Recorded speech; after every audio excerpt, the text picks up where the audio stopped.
Sir अभी तो ये इस पर कितना पुख्ता ये सरकार आती है वो तो आने वाला टाइम बताएगा, लेकिन चुनाव है 2022 में, और 2022 के सभी के आंकड़े अलग अलग आ रहे हैं। कोई कह रहा है कि हमारी सीटें इतनी आ रही है, तो क्योंकि 300 यूनिट फ्री के लिए बात कही जा रही है आम आदमी पार्टी की तरफ से, और बीजेपी भी इस बार कुछ ना कुछ नया करने जा रही है, और कांग्रेस ने भी कहा है कि कहीं ना कहीं 200 यूनिट तक हम भी फ्री कर सकते हैं, और हरीश रावत का एक चेहरा होगा। तो कहीं ना कहीं एक आरोप भी लगाया गया आपके ऊपर, क्या उससे भी कोई फर्क पड़ेगा आपकी राजनीति पर जो आने वाला समय है? आरोप लगाने वाले तो स्वयं आरोप से मुकर के आरोप किसी के ऊपर लगा दें, कोई स्वतंत्र है, लेकिन स्वयं उन्होंने माफ़ी मांग ली मीडिया के सामने, हमें तो जानकारी भी नहीं है। आज दुनिया में ये प्रचार हो रहा कि मेरे गुरु तुल्य हैं, तो इस तरह के आरोप लगा रहे थे। राजनीतिक क्षेत्र में जब काम करते हैं, क्या कभी किसी मीडिया ने ये पूछा कि 1 महीना 6 दिन पहले मैंने उनको जेल भिजवाया था, मेरे से फिरौती मांग रहे थे? तो ये राजनीतिक क्षेत्र में इस तरह के आरोप, जो निराधार आरोप लगाते हैं, उसकी मीडिया को भी जानकारी रहती है कि वो मिथ्या आरोप हैं, बेकार के आरोप लगाने वाले।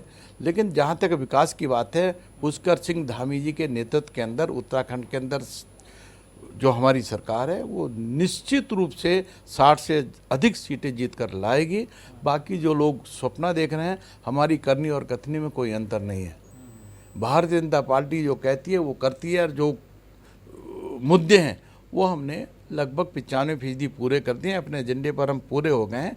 आज क्षेत्र में विकास की दृष्टि से, चाहे वो विद्यालय हो, चाहे चिकित्सालय हो, चाहे सड़क हो, चाहे बिजली हो, चाहे पानी हो, जितने भी मुद्दे हैं भारतीय जनता पार्टी की सरकार ने उसको पूरा किया है। माननीय पुष्कर सिंह धामी के नेतृत्व में हम तेजी से आगे बढ़ रहे हैं। युवा भी जागरूक है, रोजगार के सुअवसर भी दे रहे हैं। अच्छा सर, अभी चुनाव जैसे आने, तेल और गैस का जो समस्या है महंगाई का, क्या उसका असर नहीं पड़ेगा भारतीय जनता पार्टी पे उत्तराखंड में जब चुनाव आएंगे? क्या आप एक बार देखते हैं कि जो टूटी फूटी सड़कें थी, जो गड्ढे वाली सड़कें थी, विकास की दृष्टि से उस और किसी का ध्यान नहीं जाता।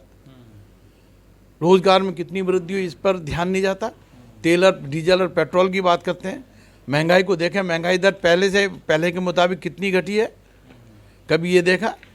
हम केवल तेल और पेट्रोल की बात करते हैं। बहुत सारी ऐसी योजनाएं हैं, उसको देखना चाहिए देश के विकास की दृष्टि से। केवल पेट्रोल ही, डीजल ही एक मुद्दा नहीं है, विकास के बहुत सारे आयाम हैं। आप देखते हैं देश और दुनिया के अंदर बहुत सारी योजनाएं लागू करने वाली सरकार भारतीय जनता पार्टी की है। तमाम सड़कों के जाल बिछाने वाली भारतीय जनता पार्टी की सरकार है। आज हम 2 से ढाई घंटे के अंदर दिल्ली पहुंच जाते हैं। तो ये तो बरगलाने वाली बातें हैं। और ये जो तेल की स्थिति है, चाहे वो गैस हो, चाहे पेट्रोल हो, और चाहे डीजल हो, ये निर्धारित होती है अंतर्राष्ट्रीय स्तर पर। ये कीमतें तय होती हैं किस दर पर हमारा कच्चा तेल आया और वो रिफाइनरी में तैयार होकर वो किस दर पर जनता के बीच में जाएगा, ये इसके ऊपर निर्भर करता है। हमारे देश के अंदर इतना उत्पाद नहीं है जितने देश के अंदर खपत है। अच्छा विधायक साहब, विधानसभा की बात करते हैं आपकी। विधानसभा का माहौल, सड़कों को लेकर आप जा रहे हैं जनता के बीच में, और अन्य भी चीज़ें हैं, कूड़ेदान की जो जगह के बारे में उसको लेकर लोगों के बीच में जा रहे हैं। गांव में जो छोटी छोटी सड़कें उन पर भी आप काम करने की कोशिश कर रहे हैं। तो क्या लग रहा है आपको 2022 में लोग आपको चाह रहे हैं या नहीं चाह रहे? क्योंकि लोग बुलाते हैं, फ़ोन करते हैं कि आप हमारे आइएगा, आपका वेलकम हम करेंगे। तो कैसा माहौल है फिलहाल आपकी नज़र में? हम पिछले से भी अधिक वोटों से जीतेंगे, ऐसा बिल्कुल निश्चित रूप से मैं बताना चाहता हूँ। हमने क्षेत्र की जनता के लिए जो काम किए हैं वो 70 सालों के अंदर काम नहीं हुए।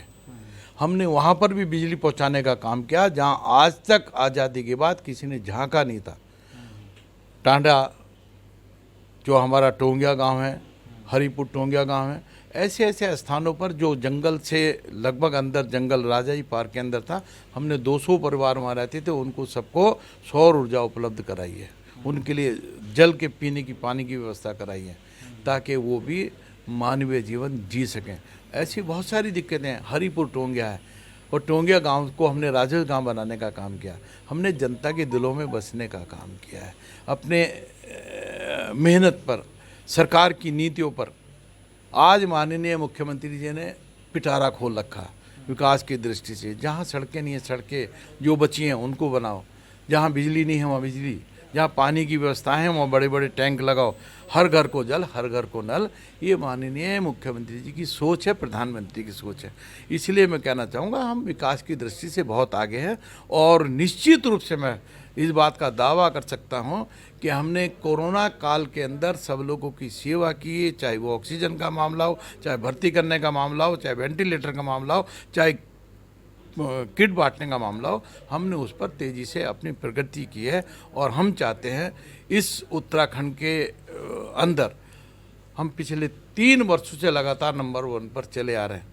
इस बार भी सड़कों के विकास के काम में हम नंबर 1 पे ही रहेंगे, ऐसा हमें पूरा अनुमान है।